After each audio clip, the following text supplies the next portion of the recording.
자, 그러면 다시 보도록 합시다.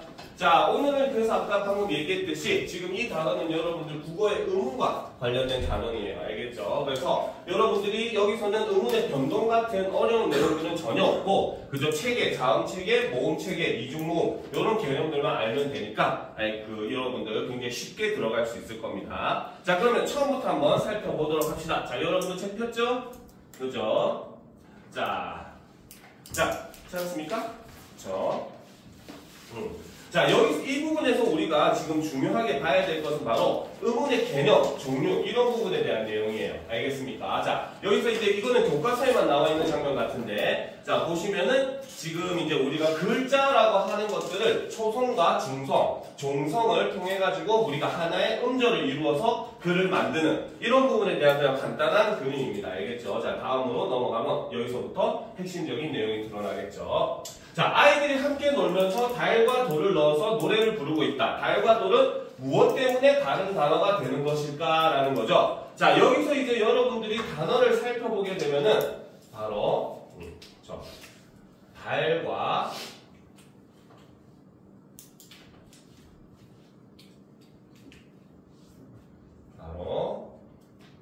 돌. 자, 이렇게 두 개의 단어를 가지고 의문이 어떤 역할을 하는가라는 걸 지금 설명하는 부분입니다. 그죠? 자, 사실 우리가 이미 쌤님하고 한번 공부를 했었던 학생들은 어느 정도 다 알고 있을 거예요. 그죠? 자, 여기서 우리가 의문의 정의에 대해서 한번 적고 넘어가도록 합시다. 자, 의문이라고 하는 것은 바로 무엇입니까? 그죠? 의문 외운 사람 없어요? 그치? 자, 의문이라고 하는 건 바로 뭐다? 말의 뜻을 구분해 주는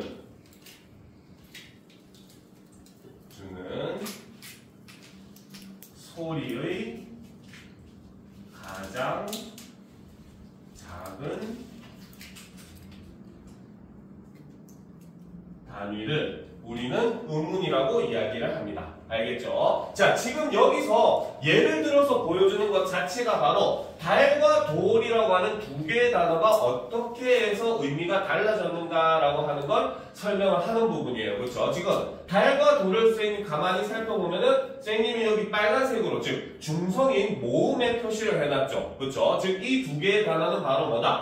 초성은 디귿으로 똑같고 종성은 리을로 똑같지만 중성이 아냐, 오냐 요 두 개의 차이로 인해 가지고 이 낱말은 완전히 다른 낱말이 되었다라는 거죠. 자, 그래서 결국 여기서 하고자 하는 말은 바로 뭐다? 의문이라고 하는 건 이것과 마찬가지로 달과 돌이라고 하는 이 두 개의 낱말의 뜻을 구분해주는, 그죠? 가장 작은 단위, 여기서는 바로 모음인 아와 오가 그 대상이 되겠죠. 그죠? 그래서 이렇게 말의 뜻을 구분해주는 소리의 가장 작은 단위를 우리는 의문이라고 한다라고 하는 것, 이 부분에서 여러분들이 반드시 유념을 하고 넘어가야 되는 부분이고, 자, 특히나 여러분들이 학교 시험에서 할 때 요 정의, 실제로 의문에 대한 설명으로 옳은 것은 틀린 것은 이런 문제 굉장히 많이 나와요. 알겠죠? 그래서 요거를 여러분들이 살짝 헷갈리게 교묘하게 바꿔서 굉장히 많이 나올 겁니다. 그러니까 여러분들은 요 정의 정도는 반드시 확실하게 외워두는 게 굉장히 중요합니다. 그래서 의문이 뭔지, 자음이 뭔지, 모음이 뭔지 요런 것들 개념 정도는 꼭 여러분들 머릿속에 집어넣어두면은 절대 시험에서 실수를 할 이유가 없습니다. 알겠죠? 자, 그러면 다음 부분 보도록 합시다.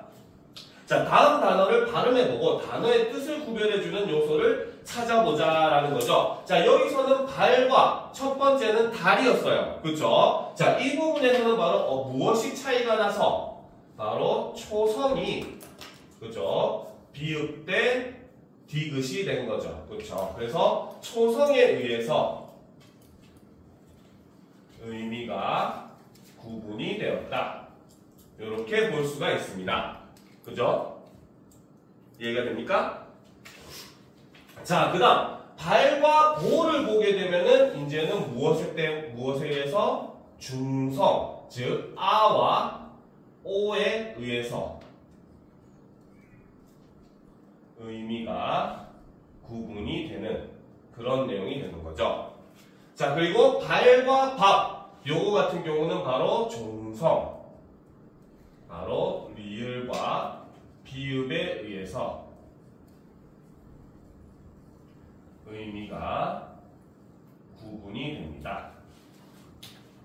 알겠죠? 자, 이렇게 우리가 아까 처음에 정의를 했었던 음운이라고 하는 건 말의 뜻을 구분해주는 소리의 가장 작은 단위이다. 자, 여기서 여러분들이 제일 중요하게 봐야 될 게 이겁니다. 음운이라고 하는 건 바로 뭐의 단위? 소리의 단위라고 하는 거죠. 이 말은 이꼴 다른 말로 하면 바로 무엇이다? 음운 자체는 스스로 의미를 가지지 않는다는 것. 자, 이것이 가장 중요한 내용이라는 거죠.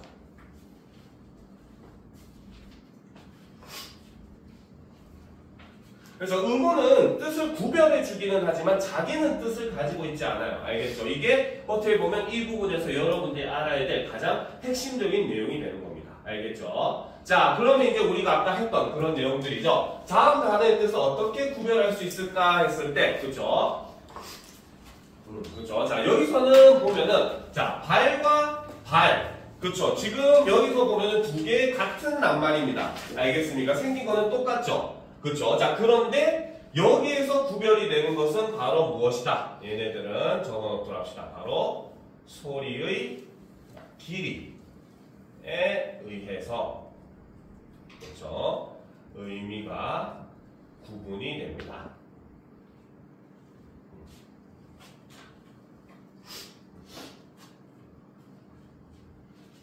그렇죠. 자, 우리가 여러분들 외울 때 이제 사람 신체와 관련된 거는 대부분들이 조금 짧게 발음나는 경향들이 있어요. 알겠죠? 자, 그리고 우리가 여기서 말하는 발이라고 하는 거는 바로 커튼 같은 거. 알지? 그 중국집 같은 데 가면은 막 구슬 같은 거 달아가지고 그 천장에 걸어놓고 문 앞에다가 걸어놓은 커튼처럼, 그죠? 요런 걸 우리가 발이라고 하거든요. 그래서 이거는 길게, 그 다음에 사람의 발, 이거는 짧게, 이런 식으로 발음해서 신체와 관련된 내용들은 대부분이 짧게 소리 나는 경향들이 있기는 합니다. 물론 100%는 아니에요. 알겠죠? 그래서 신체와 관련된 우리가 사람의 눈도 짧게 소리가 나고 발도 짧게 소리가 납니다. 알겠죠? 그래서 여기서 보면은 이 발은 짧게 소리가 나지만 여기 있는 발은 길게 소리가 난다. 요게 바로 장음 표시라고 하거든요. 삼각형 두 개가 서로 마주보고 있는 거를 우리가 장음 표시라고 이야기를 합니다. 알겠습니까? 오케이? 그렇죠? 자, 그런데 여러분들 중요한 거는 바로 이 부분입니다. 그렇죠? 자, 소리의 길이, 즉 장음은 길게 소리 나는 것은, 그죠? 바로 음절의 모음에서 실현이 됩니다. 알겠죠? 자, 그러니까 우리가 발이라고 하는 단어를 이렇게 길게 소리를 냈을 때 얘를 음운으로 나누면 비읍, 아에서 여기에 긴 표시가 들어가요. 알겠죠? 그리고 리을, 이런 식으로 우리가 음운으로 나타낼 수가 있다는 겁니다.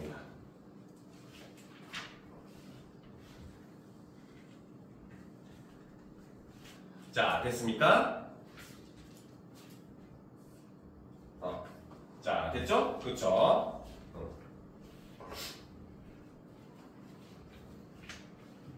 자, 그래서 사실 이제 우리가 여기서는 소리의 길이, 그래서 여기서 우리가 한번 정리를 해줘야 되는 것은 바로 음운의 종류에 대해서 한번 정리를 해보도록 합시다. 그쵸? 자, 음운이라고 하는 것은 크게, 그죠? 분절 음운과, 그죠? 비분절 음운으로 나눌 수가 있는데, 분절 음운은 다시 자음과 모음으로 나눌 수가 있고, 비분절 음운은 하나밖에 없어요. 바로 소리의 길이. 요거밖에 없습니다. 분절 음운이라고 하는 거는 다른 음운들과 나누어질 수 있는 음운. 우리가 아까 지금 여기 여러분들 교과서에 나오는 발이라고 하는 낱말은 어때? 비읍, 아, 리을 각각 이렇게 나누어질 수 있다는 거죠. 그렇기 때문에 여기서 분절 음운에 속하는 거는 바로 비읍, 아, 리을과 같은 자음과 모음이 됩니다. 알겠죠? 그런데 자, 우리가 여기서 발이라고 해서 장음으로 소리 나는 걸 예를 들었어요. 교과서에서. 그치? 자, 이 경우 우리가 소리의 길이는 아까도 얘기했지만 모음 여기에서 선생님이 실현이 된다고 얘기를 했잖아. 그죠? 그런데 여러분들은 이 아와 장음을 서로 나눌 수가 있겠습니까? 없겠습니까? 나눌 수가 없겠죠. 그죠? 그래서 소리의 길이 같은 경우는 다른 음운에 붙어서 나는 것, 다른 것과 나눌 수가 없는 음운이라고 해서 우리는 이거를 비분절 음운이다라고 이야기를 합니다. 알겠죠? 그래서 여러분들이 뭐 이런 개념 자체는 굉장히 쉬운 내용들이기 때문에 절대 어려워할 필요가 없어요. 알겠죠? 요거는 정말로 외우면 그만인 그런 단어이긴 합니다. 알겠습니까? 자, 그러면 이제 우리가 다음으로 넘어가 봅시다. 보죠. 밑에 보면은 자, 다음 단어에서 음운을 바꿔서 다른 뜻의 낱말을 만들어 보자라고 되어 있죠. 자, 우리가 불이라고 하는 낱말을 이제 다른 음운을 하나씩 바꾸어서 다른 단어를 만들면은 어떤 걸 나눌 수가 있겠습니까? 뭐 예를 들어서 초성을 바꾸게 되면은 그죠? 불 이런 단어를 만들 수가 있을 것이고, 그쵸? 그죠? 자, 그 다음에 중성을 바꾸게 되면은 어떻게? 이런 식으로 바꿀 수 있을 것이고, 그죠? 그 다음에 종성을 바꾸게 되면, 소리. 그죠? 이렇게 해야 되겠네. 자, 그 다음에 종성을 바꾸게 되면은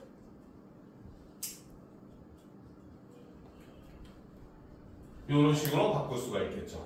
그죠? 자, 그 다음 다리도 역시 마찬가지입니다. 알겠습니까? 다리 같은 경우도 앞 음절에 이제 우리가 첫 소리를 바꾸면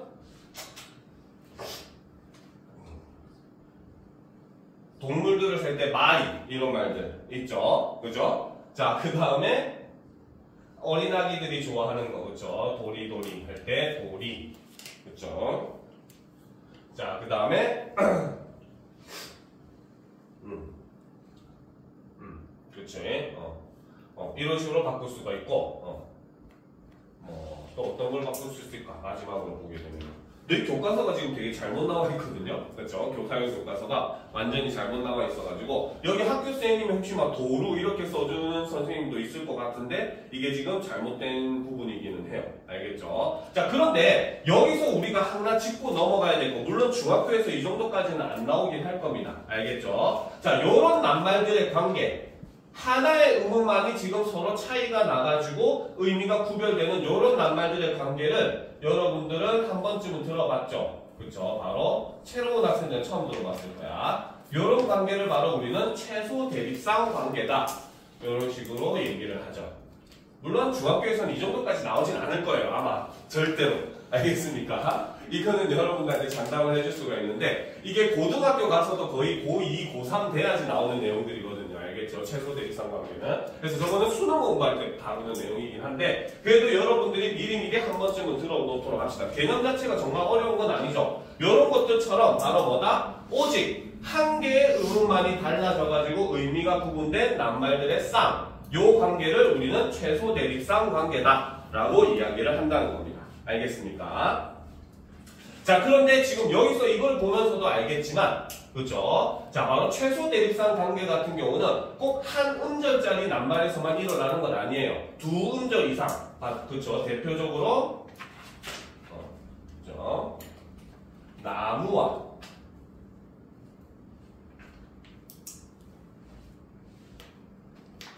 너무 이런 관계에서도 우리가 볼 수 있듯이, 그죠? 실제로 최소 대립상 관계 같은 경우는 여러분들이 꼭 한 개 음절의 한 개의 음음만 차이만 나면 되기 때문에 꼭 한 음절로 된 낱말에서만 일어나는 건 아니다라는 것도 여러분들이 꼭 알아둬야 되는 부분 중에 하나입니다. 알겠죠? 자, 그러면 다음 페이지로 넘어갑시다. 알겠죠? 이 다리 부분은 여러분들 교사형 교과서 자체가 지금 잘못 나와 있기는 하네요. 그죠? 자, 그러면 이제 보도록 합시다. 자, 여기서 이제 모음과 자음이 소리 나는 방법에 대해서 이제 설명을 하고 있죠. 그쵸? 자, 보도록 합시다. 자, 아 같은 경우는 바로 모음만 쓰이는. 자, 여기서 여러분들이 한 가지 주의할 내용은 요게 있죠. 늘 강조하죠. 바로 초성, 첫 소리에 이응은 음가가 없습니다. 요거는 여러분들이 여기서 꼭 짚고 넘어가야 돼요. 항상 이거를 늘 강조하지만 헷갈려하는 학생들이 너무 많아요. 알겠습니까? 절대 헷갈리면 안 됩니다. 그러면 요 아 같은 경우는 우리가 의문으로 쓰게 되면은 어떻게 쓴다? 아, 요렇게만 쓰는 거예요. 알겠습니까? 근데 바 같은 경우는 의문으로 쓰면 어떻게? 비읍, 아. 요렇게 쓴다는 거죠. 알겠습니까? 오케이? 그죠? 아마 기존 아이들은 다 한 번 더 어려운 내용으로 했었어서 아마 하나도 너무 쉬워가지고 그죠? 흥미가 없을 것 같기는 한데 그래도 내신이니까 한번 해봐야 되겠죠. 그쵸?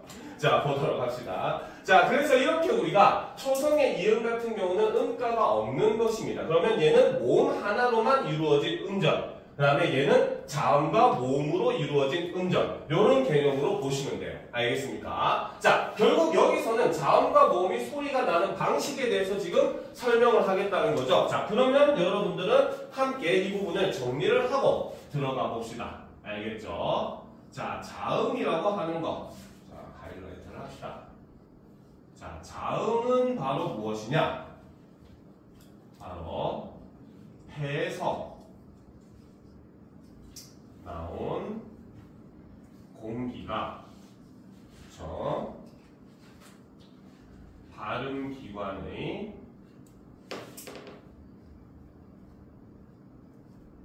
장애를 받고 혹은 방해라고 해도 돼요. 알겠죠? 받고 나오는 소리를 우리는 자음이라고 합니다. 알겠죠? 자, 그러면 이것과 반대되는 게 바로 우리가 모음이라고 생각을 하면 되죠. 그렇죠? 자, 모음이라고 하는 것은 바로 뭐다?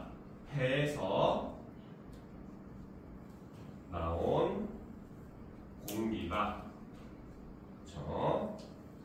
발음기관의 장애를 받지 않고 그렇죠? 나오는 소리를 우리는 모음이다 라고 얘기를 한다는 거죠. 그렇죠?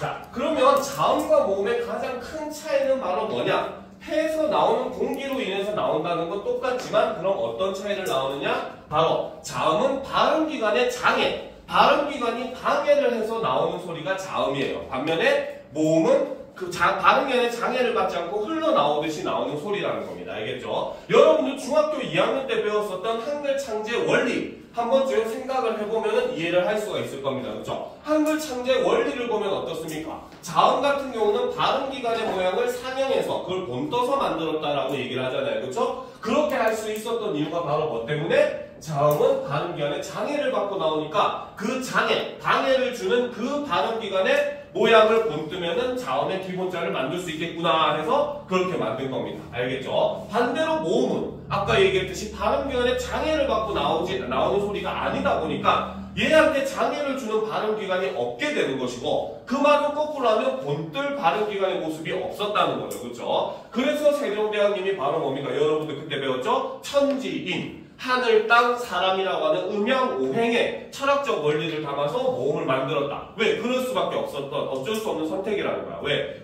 영향을 주는 발음기관이 없다 보니까. 알겠습니까? 이런 것들 핵심을 집어넣으면 여러분들이 전혀 어려울 게 없어요. 알겠죠? 자, 그러면 두 번째로 넘어가 보도록 합시다. 자, 1의 단어가 소리나는 방식을 공기의 흐름을 고려하여 정리해보자. 그렇죠? 이렇게 문제로 정리를 해보자라고 돼 있지만 여러분들이 정리를 할 수가 없는 내용이죠. 느낄 수가 없어요. 이거는 솔직하게 얘기하면. 자, 아 같은 경우는 보자. 발음할 때 공기의 흐름이 발음기관의 방해를 받지 않고 모음이다 보니까 받지 않고 나온다는 거죠.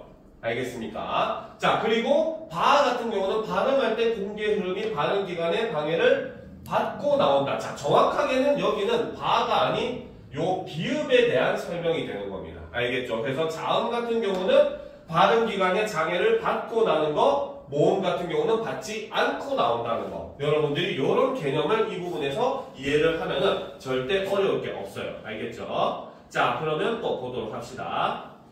자, 보기의 모음과 자음을 발음해보고 소리 나는 방식이 같은 것끼리 뭡니까? 나누어 보자라고 되어 있죠. 발음할 때 공개 이름이 발음 기관의 방해를 받지 않고 나온다라고 했기 때문에 여기에 해당하는 거는 당연히 모음이 되겠죠. 그렇죠? 자, 모음에 해당하는 거는 오, 우, 이 이렇게 세 개가 되는 겁니다. 그렇죠? 그럼 여기다 오, 우, 이 이렇게 쓰면 되겠죠.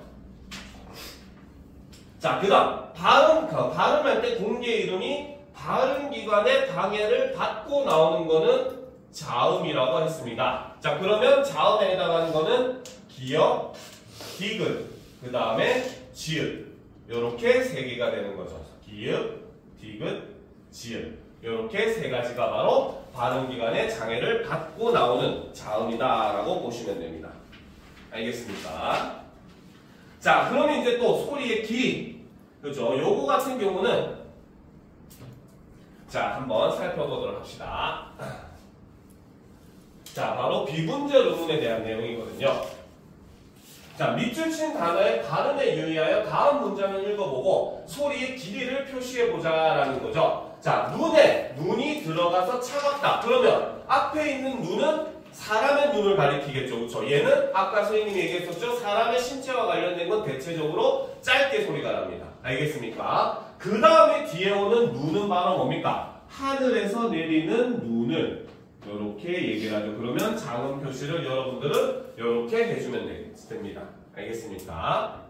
자, 그 다음 밤을 구워 먹었다. 자, 밤이라고 하는 거는 이건 시간을 나타내는 말이에요. 알겠죠? 시간은 짧게 발음합니다. 여러분들 그 선생님이 이따가 새로운 학생들도 기존 학생들도 한 번 더 나눠주긴 할 거예요. 모음 체계랑 자음 체계 이런 거 정리해 놓은 거 알겠지? 그 소리의 길이 보면은 선생님이 얼토당토하는 설명했던 거 봤었죠, 그렇죠? 그거대로 외우는 게 좀 더 쉬울 겁니다. 알겠죠? 자, 이때 먹는 밤 같은 경우는 길이를 길게 이렇게 소리를 해야 됩니다. 알겠습니까? 자, 여기서는 우리가 소리의 길이의 특징을 알고 넘어가야 돼요. 뒷부분에서는 모음 체계와 자음 체계 같은 경우는 따로 설명이 되어 있지만 소리의 길이에 관해서는 이런 식으로만 간단하게 정리가 되어 있습니다. 그래서 여기다가 우리가 소리의 길이에 관련된 내용들을 한번 정리를 해보도록 합시다. 알겠죠? 자, 그러면 옆에다 필기를 합시다. 자, 바로 소리의 길이. 그렇죠? 바로 비분절 의문에 대한 내용이죠. 그렇죠? 자, 얘네들은 첫 번째로 자, 아까 얘기했듯이 바로 무엇이다? 바로 중성, 즉 모음에서 그래서 장음이 실현이 됩니다. 그러니까 중성, 모음에서만 소리가 길게 난다는 거죠. 알겠습니까? 자, 그래서 예를 들어 보면은 그쵸? 아까 눈 같은 경우도 그죠? 얘를 음운으로 하면은 니은, 우 여기 우에서 장음이 되고 니은. 즉 얘는 우와는 구분을 분리를 할 수 없는 그러한 음운이기 때문에 비분절 음운인 겁니다. 알겠죠? 자, 그 다음 두 번째 여러분들 꼭 알아야 될 거. 자, 장음, 긴 소리는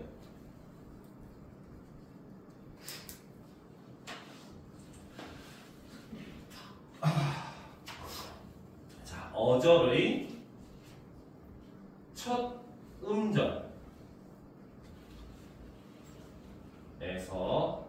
음절에서만 실현이 됩니다.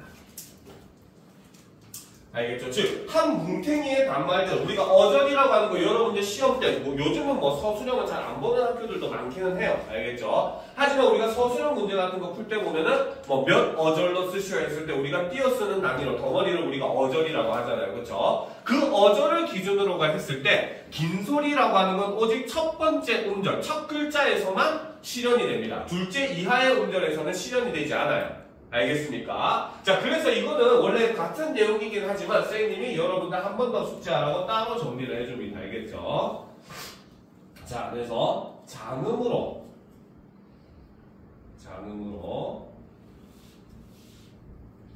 발음되는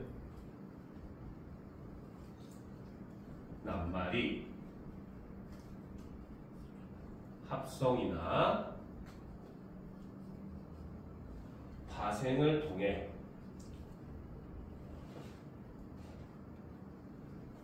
둘째 이하의 음절에 위치하면 짧게 발음을 합니다. 알겠죠? 자, 요거는 선생님이 예를 들어서 설명을 해주는 게 여러분들이 좀 더 이해가 잘 될 겁니다. 알겠습니까? 자, 우리가 아까 눈이라고 하는 단어는 하늘에서 내리는 눈은 길게 소리가 나는 장음인 낱말이라고 얘기를 했어요. 그쵸? 자, 그래서 이 부분에서 선생님이 아까 저기도 적어줬지만 얘를 음운으로 나누게 되면 니은, 우. 그쵸? 그 다음에 니은. 이런 식으로 나누어지는 그러한 음운 구조를 가지고 있습니다. 그죠? 자, 그런데 이 단어를 우리가 합성을 해보도록 하겠습니다. 자, 예를 들어서 눈과 사람을 합쳐가지고 만들어낸 눈사람 같은 경우는, 그죠? 발음을 하게 되면은 눈, 사람. 요렇게 소리가 납니다. 그죠? 즉, 똑같은 눈이고, 긴 소리가 나는 눈이고, 어절의 뭡니까? 첫 음절에 위치했기 때문에 이때는 긴 소리가 그대로 유지가 된다는 뜻이에요. 알겠습니까? 그래서 여러분들이 눈사람 이렇게 얘기를 해야 되는 겁니다. 자, 그런데 반대로 한박이라고 하는 말과 눈이 합쳐지게 되면 우리는 이것을 한박눈 이렇게 쓰고 발음을 할 때도 그대로 한방눈 이렇게 짧게 발음이 됩니다. 알겠습니까? 이때는 뭡니까?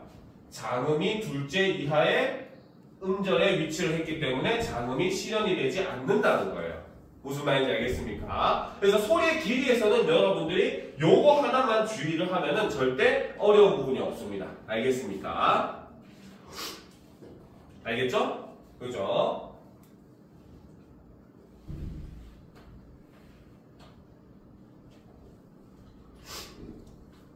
됐습니까?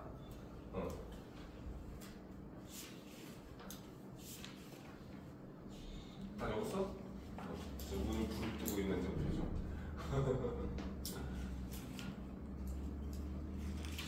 자, 그러면 이제 바로 선생님이 설명한 요 부분과 관련된 시가 바로 여러분들 다음에 나오는 작품이에요. 그렇죠? 자, 그러면 보도록 합시다. 자, 눈이 내린다. 자, 여기서는 지금 눈이라고 하는, 그쵸? 하늘에서 내리는 기상현상이니까 얘는 길게 소리를 해야 하는 장음이 실현된 그런 낱말이죠. 그쵸? 자, 눈이 내린다. 자, 봄이라서 봄비처럼 포근한 눈. 자, 여기서도 역시 마찬가지 앞뒤로 띄운 어절에서 한 글자만 쓰였기 때문에 역시 길게 소리를 해야 되는 겁니다. 그죠? 자, 그런데 다음 면을 보게 되면 담장 위에 쌓이는 봄눈, 나무 위에 쌓이는 봄눈, 마당 위에 쌓이는 봄눈. 자, 우리가 문학적으로 하면은 여기서는 지금 반복을 통해서 운율을 형성을 하고 있죠. 그쵸? 자, 그런데 여기서 우리가 핵심은 바로 여기 있습니다.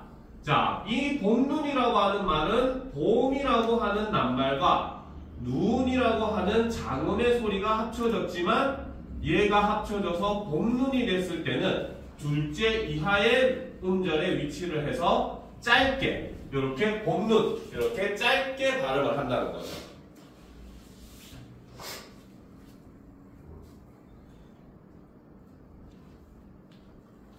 그죠? 자, 그래서 여기서 이렇게 아까 선생님이 뭡니까? 한방문과 마찬가지로 둘째 이하의 음절에 왔기 때문에 아무리 장음으로 실현되는 낱말이라고 하더라도 둘째 이하의 음절에서는 짧게 발음을 한다라는 거 여러분들이 꼭 알아둬야 됩니다. 이런 것들은 객관식 보기로 문제 내기가 정말 좋은 내용들이에요. 알겠죠? 다음 주 뭐 음문에 대한 설명으로 옳은 것은 내지는 소리의 길이에 대한 설명으로 옳은 것은 이런 식으로 해서 문제가 나오기 정말 좋은 내용들입니다. 알겠습니까? 자, 이런 거 꼭 유의를 하도록 합시다. 자, 그 다음 면으로 봅시다. 그리고 마루에서 졸다가 깬 눈을 하고 앉은 눈. 여기서는 지금 졸다가 깬 눈, 사람의 눈이기 때문에 여기서는 짧게 소리가 나죠. 그렇죠? 장음이 아닙니다. 알겠죠?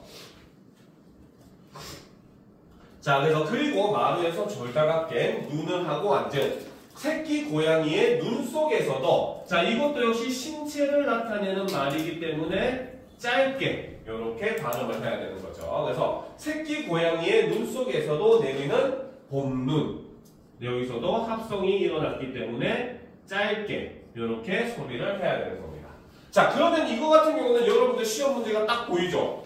그쵸? 이 시를 딱 올려놓고 뭡니까? 기음, 이음, 티끌, 이음, 미음, 비읍 이런 식으로 표시를 한 다음에 다음 중 소리의 길이가 다른 하나를 고르시오. 이런 문제 나올 확률 80% 이상이 되겠죠. 알겠습니까? 그래서 여러분들이 이렇게 똑같은 단어지만 위치에 따라서 소리의 길이가 다르다. 혹은 뜻이 달라지는 것은 소리의 길이가 다른 경우도 있다. 이런 것들을 여러분들이 여기서는 꼭 제대로 알아둘 필요가 있습니다. 알겠죠? 그러면 사실상 이 시에서 길게 소리가 나는 것은 첫 번째 연에 있는 요 두 개의 문밖에 없다는 거죠. 나머지는 전부 다 짧게 소리가 난다는 겁니다. 알겠습니까? 자, 그러면 다음 부분으로 넘어가도록 합시다. 그죠? 국어의 모음 체계부터 우리가 한번 살펴보도록 합시다.